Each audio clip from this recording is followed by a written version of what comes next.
अहमदपुर सियाल में गुर्बत की वजह से हैरात अली वागा अपना गुर्दा फरोख्त करने पर मजबूर। मजीद बात करेंगे हमारे नुमाइंदे अहमदपुर सियाल से मोहम्मद इरफान हरपल से। जी इरफान आगाही। अहमदपुर सियाल शाह बोला वाले का रिहायशी 6 बच्चों का बाप खैरात अली वागा गुर्बत से तंग आकर अपना गुर्दा फरोख्त करने पर मजबूर।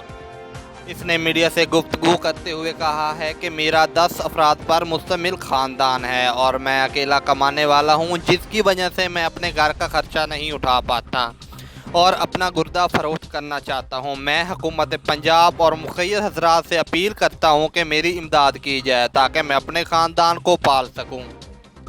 इस वक्त गुर्बत का मारा खैरात अली वागा हमारे साथ मौजूद हैं। मज़ीद इनसे इनकी सूरत हाल जानते हैं। बई मैं गरीब हाँ पे मैं इट्टां थपेना कलिंडरी करेना साढ़े 10 बंदे घर दे बनते, मेरे को घर का बोझ नहीं चमदा पिया। जो हुकूमत साड़ी इमदाद करे, जो कोई करे वो करे।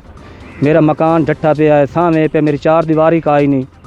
नाम के? मेरा नाम मोहम्मद खरैत है जी। जगह बस्ती हसनैनाबाद अहमदपुर सियाल तहसील अहमदपुर है जी, जिला जंग है। घर के कुल अपराध कितने होते हैं?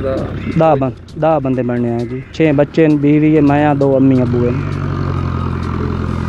कैमरामैन टीम के साथ मोहम्मद इरफान हरपल, सिटी 5 टीवी, अहमदपुर सियाल।